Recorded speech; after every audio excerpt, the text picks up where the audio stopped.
پھر بخاری مسلم میں وہ حدیث ہے جو 3 اصحاب غیر موجودگی میں نبی الاسلام کی ازواج کے پاس پردے میں آ کے حضور کے معاملات پوچھتے ہیں، تو وہ نبی الاسلام تو ایک نارمل زندگی گزار رہے تھے، آپ رات کو سوتے بھی تھے، آپ نفلی روزہ رکھتے بھی تھے، نہیں بھی رکھتے تھے.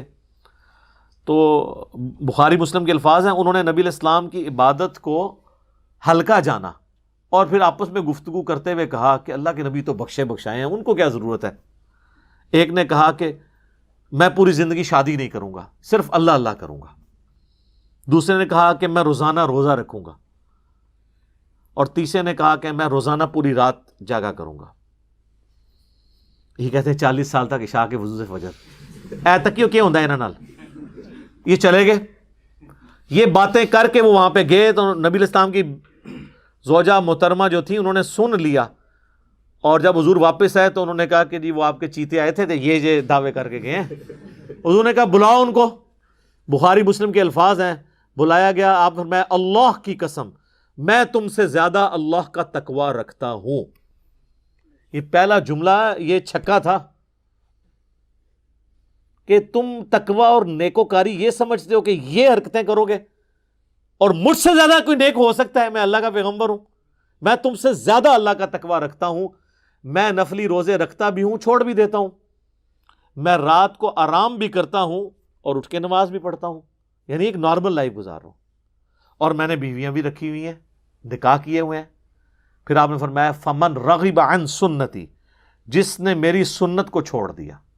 ویسے عموماً بولا جاتا ہے ان نکاح سنتی، وہ بھی حدیث کے الفاظ اس میں تو نہیں ہیں، ابن ماجہ میں ایک روایت موجود ہے، لیکن اس میں امپلائڈ ہے کہ تینوں چیزوں کے بارے میں آپ نے مشترکہ کہا کہ فمن رغب عن سنتی، جس نے میرے طریقے کو چھوڑ دیا، یعنی میرے طریقے میں تینوں چیزیں کہ نکاح کرنا چھوڑ دیا، یا اس نے روزانہ جاگنا شروع کر دیا، عشاء کے وضو سے 40 سال تک فجر پڑھنی شروع کر دی، میرے لیے فارغ جے. او ایک بازی کرتے ہو سکتا ہے، اللہ نے نبی دا مننے والا نہیں ہو سکتا. تو خدا کے لیے اپنے بزرگوں کو بے عزت ہونے سے بچائیں. یہ فضیلت نہیں ہے، یہ اگر ان کی بزرگی کو اگر کوئی ختم کرنے والی چیز ہے وہ یہ ہے کہ 40 سال تک عشاء کے وضو سے فجر پڑھتے تھے. جی یہ تو بزرگ وڈنے والی ہے گل، بزرگوں نو بچانا ہے تو یہ کیا کرو رات نو سوندے بھی سن تو اٹھ کے نماز بھی پڑھ لیندے سن. یہ نہ کوئی عشاء کے یہ بتاتے ہیں کرتب ان کا، یہ کرتب ہی ہے نا. یہ تو یہ حدیث دیکھ، اور اس حدیث پہ نا امام بخاری نے باب باندھا ہے کہ عبادت میں غلو کرنا ناپسندیدہ عمل ہے. یہ ہے کتابوں کا دین اور وہ ہے بابوں کا. اسی تو ہم عرض کرتے ہیں کہ مرنے سے پہلے اے مسلمان کر لے اس پہ غور، کتابوں کا خدا اور ہے، بابوں کا خدا اور. یہ بابوں نے تو پتہ نہیں کس خدا کا تعارف آپ کو کروایا. جو کتابوں کا خدا ہے نا، جو پیغمبروں کا خدا ہے، وہ تعارف اس طرح کرواتا ہے اپنا، اور یہ فضیلت بتا رہے ہوتے ہیں. ایک اور حدیث ہے بخاری اور مسلم دونوں میں، حضرت عبداللہ بن عمر بن عاص کی بیوی نے حضور کو شکایت بھیجی کہ یہ جو آپ کا صحابی ہے نا یہ میرے حقوق پورے نہیں کرتا، یہ روزانہ روزہ رکھتا ہے اور رات کو بھی پوری رات عبادت کرتا رہتا ہے. تو نبی علیہ السلام نے ان کو بلا کے پوچھا کہ اے عبداللہ میں نے تمہارے بارے میں یہ سنا ہے، کیا ایسا ہی ہے؟ انہوں نے عرض کی یا رسول اللہ ایسا ہی ہے. وہ تو ایکسپیکٹ کر رہے تھے حضور کہنے کے یار ادھر آنا ذرا جفی پا، تو صحیح نکلے ہیں میرے صحابہ وچوں. ہاں فرمایا عبداللہ اگر ایسا کرو گے پوری رات جاگو گے تو تم اندھے ہو جاؤ گے، تمہاری آنکھوں کا بھی تم پہ حق ہے، تمہارے جسم کا بھی تم پہ حق ہے، تمہاری بیوی کا بھی تم پہ حق ہے. پھر نبی علیہ السلام فرمایا دیکھو میں بھی تو ایک لائف زندگی گزار رہا ہوں نا، میں رات کو سوتا بھی ہوں، اٹھ کے نماز بھی پڑھتا ہوں، نفلی روزے رکھتا بھی ہوں، چھوڑ بھی دیتا ہوں. انہوں نے کہا یا رسول اللہ صلی اللہ علیہ وسلم میرے اندر بہت طاقت ہے، میں اللہ کی عبادت کر سکتا ہوں، تو میں تو روزانہ روزہ رکھوں گا. آپ نے فرمایا کہ جو روزانہ روزہ رکھتا ہے گویا کہ ایسا ہے کہ وہ روزہ رکھتا ہی نہیں. چلو زیرو.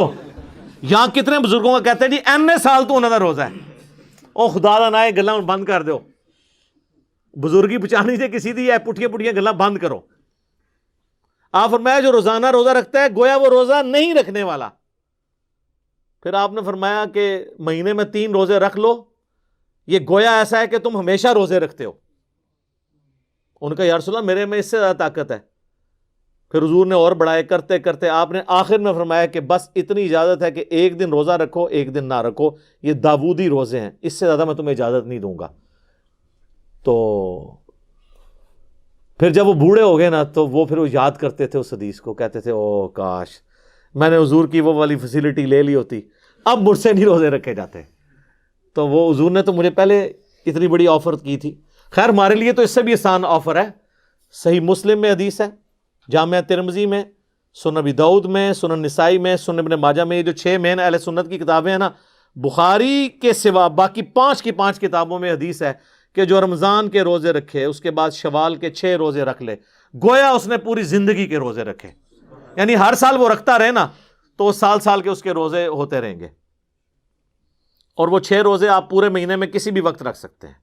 بعض کہتے ہیں ایک فوراً بعد رکھ لو، باقی بعد رکھ لو، بعض کہتے ہیں فوراً رکھ لو، نہیں، ایسی کوئی نہیں ہے، پورے مہینے میں آپ کسی بھی وقت 6 روزے وہ پورے کر لیں جس طریقے سے مرضی۔ ساتھ رکھنے کا یہ فائدہ ہوتا ہے، ایک روٹین بنی ہوتی ہے تو وہ رکھنے آسان ہو جاتے ہیں، کیونکہ بعد میں پھر جیسے ہی تھوڑی گیپ آتا ہے نا تو پھر رکھنے مشکل ہو جاتے ہیں۔ بہتر یہ ہے کہ عید کے فوراً بعد روزے ساتھ شروع کر دیے جائیں، جتنا آسانی کے ساتھ کوئی رکھ سکتا ہے۔ تو وہ بھی گویا اس طرح جس طرح پورے سال کے روزے رکھنے والا ہے۔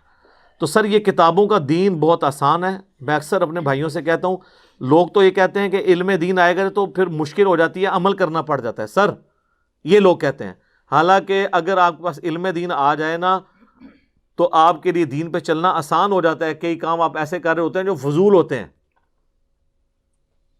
اور آپ نے خام خواہ اپنے آپ کو مصیبت میں ڈالا ہوتا ہے، اور وہ اللہ کی نافرمانی کے کام ہوتے ہیں، اور آپ اس پہ مشقت اٹھا کے تو بڑے ثواب کی امید لگائے بیٹھے ہوتے ہیں، جبکہ اللہ نے اسے 0 سے ملٹیپلائی کرنا ہے۔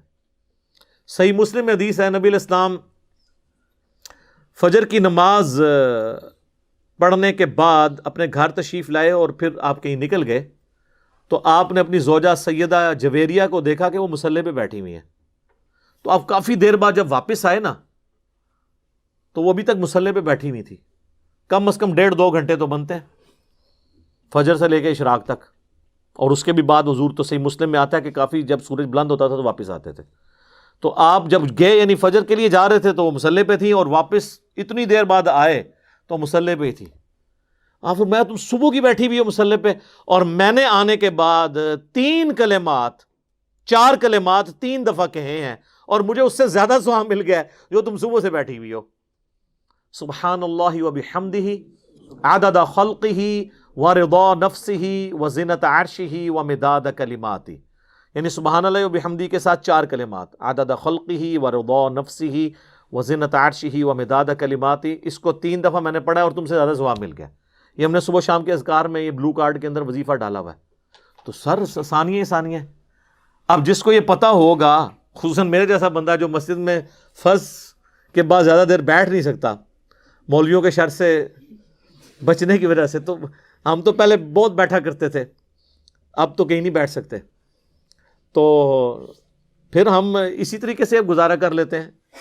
باقی ہے کہ اشراق بندہ گھر بھی پڑھ سکتا ہے، ضروری نہیں کہ مسجد میں پڑھنی ہے۔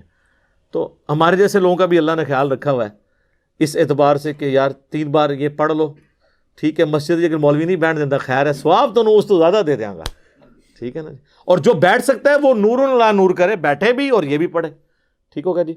اللہ تعالیٰ سے دعا ہے جو حق بات میں نے کہی اللہ تعالیٰ ہمارے دلوں میں راسخ فرمائے۔ اگر جذبات میں میرے منہ سے کوئی غلط بات نکل گئی تو اللہ تعالیٰ ہمارے دلوں ہی سے اسے محو کر دے، ہمیں کتاب و سنت کی تعلیمات پر عمل کر کے دوسرے بھائیوں تک پہنچانے کی توفیق عطا فرمائے۔ سبحانک اللہم وبحمدک، اشہد ان لا الہ الا انت، استغفرک واتوب الیک، وما علینا الا البلاغ المبین۔ جزاکم اللہ خیرا۔